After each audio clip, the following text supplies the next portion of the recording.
Blockchain smart contract bukanlah hal baru. Mereka sudah ada sejak tahun 2015 dengan peluncuran Ethereum dan sekarang ada lebih dari selusin platform serupa yang beroperasi hari ini.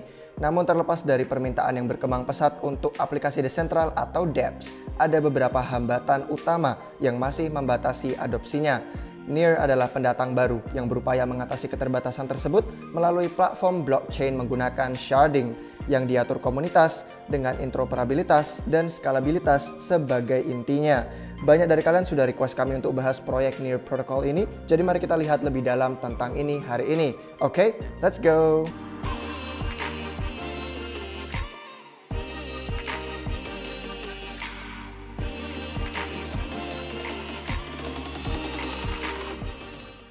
Hai guys, selamat datang kembali di Republik Rupiah. Jika kalian baru di sini dan belum tahu, kami adalah sekelompok peneliti dan investor yang punya passion akan finance dan crypto. Kami bukan penasihat keuangan, jadi informasi yang kami bagikan hanya sebagai edukasi semata, bukan saran atau nasihat untuk jual atau beli aset tertentu. Jadi apa itu Near Protocol? Near adalah platform pengembangan yang dirancang untuk menyediakan lingkungan ideal bagi dApps dengan mengatasi beberapa keterbatasan seperti hasil produksi rendah, kecepatan rendah, dan kompatibilitas silang yang buruk. Near adalah blockchain proof of stake yang menggabungkan inovasi untuk meningkatkan skalabilitas dan mengurangi biaya bagi pengembang dan pengguna. Untuk membantu misi ini, Near telah memasukkan fitur seperti nama akun yang bisa dibaca manusia daripada cuma alamat dompet kriptografi, dan juga ada fitur bagi pengguna baru untuk berinteraksi dengan dApps dan smart contract tanpa perlu dompet sama sekali. Near menggunakan mekanisme sharding yang disebut Nightshade dan ada mekanisme pembuatan blok yang disebut Doomslug. Kita akan lanjut ngobrolin tentang dua istilah ini lebih dalam di video ini nanti. Proyek Near sedang dibangun oleh Near Collective, yakni komunitas peneliti, pengembang, dan pemikir di seluruh dunia yang menulis kode awal Near Protocol dan terus mendukung proyek ini dengan merilis perbaikan dari bug, ada update, dan terus membangun ekosistemnya. Tapi Near Foundation, yakni sebuah organisasi nirlaba asal Swiss, saat ini mengawasi tata kelola dan pengembangan blockchain Near. Seiring berjalannya waktu, kontrol penuh dari blockchain akan diberikan kepada pemegang token Near, mengubah Near menjadi sebuah DAO. Fitur utama dari Near Protocol, satu komponen fundamental penting dari Near adalah sharding seperti yang sudah sering tadi kami sebutkan. Namun, tidak semua sharding sama. Ada sistem sharding yang memberikan skalabilitas tinggi, tapi butuh perangkat keras yang kuat.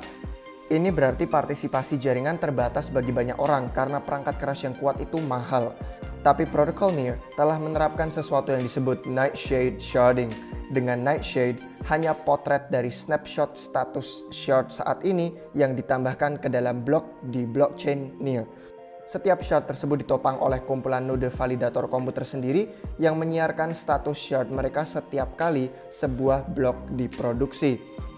Oke, kalian mungkin bingung karena banyak istilah rumit.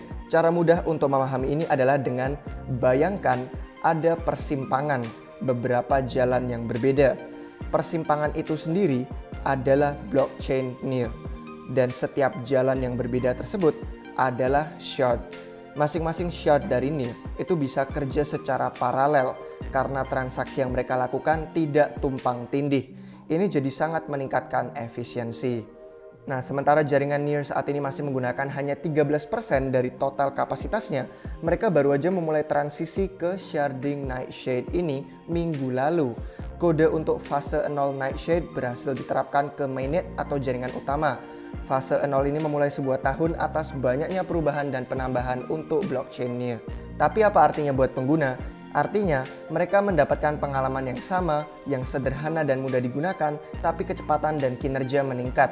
Serupa dengan pengguna juga, para pengembang tidak perlu mengubah proses yang ada untuk merasakan manfaat tersebut. Pengembang tidak terpengaruh oleh upgrade ini, jadi pengalaman mereka tidak akan berubah di Near. Komponen penting lain dari Near adalah mekanisme yang tadi di awal kami sebutkan, Doomslug.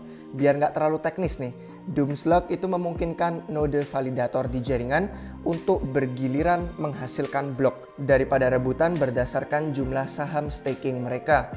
Nah, giliran ini terjadi setiap epoch atau lamanya itu 12 jam. Untuk memilih giliran ini, Near menggunakan mekanisme giliran yang disebut Thresholded Proof of Stake atau TPOS. Dalam sistem ini, ada cara yang telah ditentukan untuk membuat sejumlah besar orang memelihara jaringan, dan itu meningkatkan desentralisasi serta keamanan, serta menciptakan sistem distribusi hadiah staking yang adil. Lalu seperti apa sih pro dan kontranya dari Near Protocol? Pro-nya nih yang positif. Pertama, Near dibuat untuk dapat didekati oleh orang yang punya sedikit atau bahkan tanpa pengetahuan blockchain. Jadi ada proses onboarding yang wajar, di mana para pengguna biasa bakal bisa mengakses dApps yang dibangun di Near dengan alur pendaftaran yang sudah mereka kenali, tidak rumit. Yang kedua, model sharding dari Near itu dirancang untuk menjadi potongan-potongan yang besar di setiap blok. Artinya, validator tidak perlu download seluruh status blockchain, mengurangi syarat perangkat keras yang mahal, memudahkan adanya klien yang ringan, dan akhirnya memudahkan pengembangan klien seluler atau pakai HP. Yang ketiga, tidak ada manfaat tambahan dari kumpulan token yang staking di Near, mendorong desentralisasi dibandingkan dengan proyek seperti Cosmos, di mana satu validator bisa menerima jumlah delegasi koin yang tidak proporsional. Akhirnya kepemilikan saham mereka tidak adil. Yang keempat, Near sudah membangun Rainbow Bridge, di mana ini jembatan dengan Ethereum yang menghubungkannya dengan kedua blockchain dapat bertindak sebagai alternatif dari blockchain biaya rendah daripada solusi lapisan 2 yang lainnya.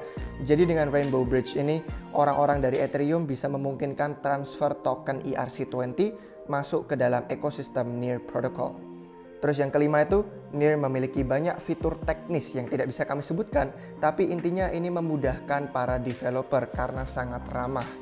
Lalu apa kontranya atau hal yang negatif dari Near Protocol saat ini? Yang pertama, tata kelola yang terpusat menjadi perhatian. Tata kelola Near masih setengah matang, dan sangat disayangkan juga Explorer blockchain dari Near itu tidak memberikan fitur yang mudah untuk melacak distribusi supply koin.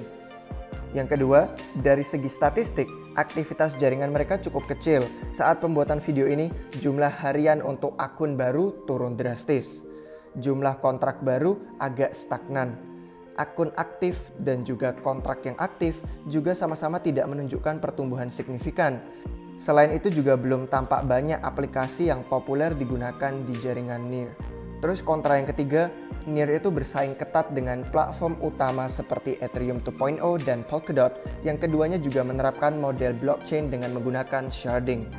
Sejarah singkat Near Protocol. Near adalah proyek pembelajaran mesin sebelum menjadi platform pengembangan blockchain. Awalnya, Near itu untuk mengeksplorasi sintesis program, yaitu bidang otomasi dari spesifikasi manusia. Hal ini mengarahkan timnya untuk menjelajahi platform smart contract yang dapat diprogram dan pembayaran kripto pada akhir tahun 2017 dan awal tahun 2018. Saat mereka menjelajahi alam ini dan mencoba berbagai protokol blockchain, mereka sadar bahwa keadaan teknologi saat ini masih belum memenuhi kebutuhan mereka. Akhirnya mereka mulai merancang blockchain sendiri. Sekelompok insinyur kemudian berkumpul dan secara resmi mulai membangun protokol Near pada Agustus 2018. Dua pemikir brilian di balik Near adalah Alexander Skidanov dan Ilya Poloshukin. Alex dan Ilya keduanya memiliki beberapa kredensial serius. Alex adalah mantan insinyur perangkat lunak di Microsoft dan direktur teknik di MSQL. Ilya juga dulu bekerja sebagai manajer teknik di Departemen Riset Google yang terkenal, di mana dia bekerja pada teknologi bahasa yang sekarang digunakan Google Translate. Mereka juga menerima dana sekitar 15 juta dolar bahkan sebelum mereka membangun apapun, dan itu juga terjadi selama bear market. Jadi timnya saat ini telah berkembang semakin jauh dan besar sejak saat itu. Dan karena mereka berbasis di San Francisco, posisi tim Near Protocol itu bersebelahan dengan pengembang dari proyek-proyek besar seperti Ethereum, Solana, Cosmos, dan Polkadot. Juga karena adanya series video whiteboard mereka yang sukses di YouTube, tim Near akhirnya bisa memanfaatkan hubungan yang besar untuk merilis mainnet awal mereka pada April 2020. Versi final dari mainnet kemudian dirilis pada 13 Oktober 2020. Beralih ke tokenomic Near. Near adalah mata uang kripto asli blockchain ini. Near digunakan untuk staking oleh node validator dan oleh delegator di jaringan. Meskipun hadiah blok untuk validator dan delegator berasal dari tingkat inflasi tahunan 5%, token Near dibakar untuk membayar biaya jaringan. Token Near utamanya dipakai untuk membayar biaya transaksi dan sebagai jaminan untuk menyimpan data di blockchain. Selain itu, pengembang yang membuat smart contract menerima seporsi biaya transaksi yang dihasilkan oleh kontrak mereka. NIR juga sudah membentuk perbendaharaan protokol yang menerima 0,5% dari total supply NIR setiap tahun untuk tujuan diinvestasikan kembali dalam pengembangan ekosistem. Sisa supply awal dari NIR itu bisa kalian lihat alokasinya seperti tampak di layar ini. Semua kategori yang ada di gambar ini ada berbagai jadwal pengunciannya atau vesting yang berlangsung mulai dari 3 bulan hingga ada yang sampai 5 tahun. Roadmap NIR Protocol. Pengembangan NIR sangat intensif sejak proyeknya dimulai. Meskipun banyak upgrade ini bersifat teknis, white paper NIR itu mencatat beberapa visi pengembangan masa depan yang lebih ambisius. Nah, seperti yang kami sebutkan di awal tadi, mereka sedang berada di tengah transisi Nightshade Sharding. Fase 0 sudah, terus selanjutnya apa? Awal tahun 2022, fase 1 akan dimulai. Pada fase ini, mereka akan mengenalkan peran baru yang membantu meningkatkan jumlah validator jaringan dan meningkatkan desentralisasi NIR secara penuh. Harapan mereka ini akan disajikan pada Januari 2022. Fase kedua, mereka akan menyelesaikan penerapan sharding penuh untuk status dan pemrosesan blockchain. Ini juga semakin meringankan syarat perangkat keras untuk NIR, membuat jaringannya lebih mudah diakses validator. Harapan mereka fase 2 akan dikerjakan untuk kuartal ketiga tahun 2022. Setelah fase 2 selesai, NIR akan memiliki jaringan sharding yang berfungsi penuh dengan jumlah shard yang tetap. Nah, pada fase ketiga, mereka akan memperluas dan menciptakan kemampuan jaringan untuk secara dinamis membagi dan menggabungkan shards sesuai dengan pemanfaatan sumber daya. Ini akan membuat NIR dapat meningkat skala dan tahan terhadap lonjakan penggunaan jangka pendek. Harapan mereka fase ketiga ini dapat dikerjakan untuk kuartal keempat tahun 2022. Sharding tapi bukanlah fase terakhir dari evolusi protokol NIR. Mereka berharap ini hanya permulaannya. Mereka secara bersamaan mengerjakan sejumlah peningkatan untuk membangun blockchain yang aman, ramah pengguna, dan dapat meningkat skala yang dapat mendukung penggunaan dan adopsi mainstream. Jadi seperti apa kesimpulan pendapat kami? Ada banyak hal menarik tentang protokol NIR. NIR memiliki tim yang solid, banyak pendanaan uang, dan memiliki banyak teman di alam kripto yang sudah membantu. Namun karena mereka berusaha mengejar platform kripto smart contract lain yang sudah utama dan memimpin, NIR akhirnya mengorbankan sisi pemasaran atau marketing. Ini membuatnya berada dalam kategori yang sama dengan proyek kripto potensial lain yang akhirnya kurang diketahui orang. Juga patut dipertanyakan apakah cara mereka itu tepat dalam mengembangkan blockchain sambil fokus pada proyek-proyek lain. Kerjasama itu bagus, tapi kalau NIR terlalu berfokus pada hal yang dilakukan kompetitor dan tidak melancarkan marketing, jadinya mereka bisa mudah tertinggal. Dan seperti yang kami sebutkan barusan juga, statistik aktivitas jaringan mereka masih kurang hidup saat ini. Apa NIR bisa membuktikan kecanggihan teknologinya dibandingkan dengan Ethereum 2.0 dan Polkadot? Kita belum tahu, tapi ada kemungkinan. Kalau strategi pengembangan NIR bagus, mendapat dukungan komunitas yang kuat, maka masa depannya juga berpotensi baik untuk NIR Protocol. Nah, gimana menurut pendapat kalian guys tentang proyek ini? Beritahu opini dan pendapat kalian tentang proyek ini di komentar di bawah. Jika kalian suka video ini, silahkan like dan subscribe biar kalian gak ketinggalan video terbaru apapun dari kami. Karena ada banyak proyek baru yang akan kami bahas juga dalam minggu-minggu mendatang di channel ini. Silahkan follow semua akun media sosial yang kami miliki dan bergabung ke Discord jika kalian mau juga untuk ngobrol dengan kami di sana, dan ada opsi keanggotaan berbayar untuk konten eksklusif yang lebih banyak dan lebih konstan tiap hari. Terima kasih guys sudah menonton sampai akhir. Sampai jumpa kalian semua lagi di waktu yang berikutnya. Cheers!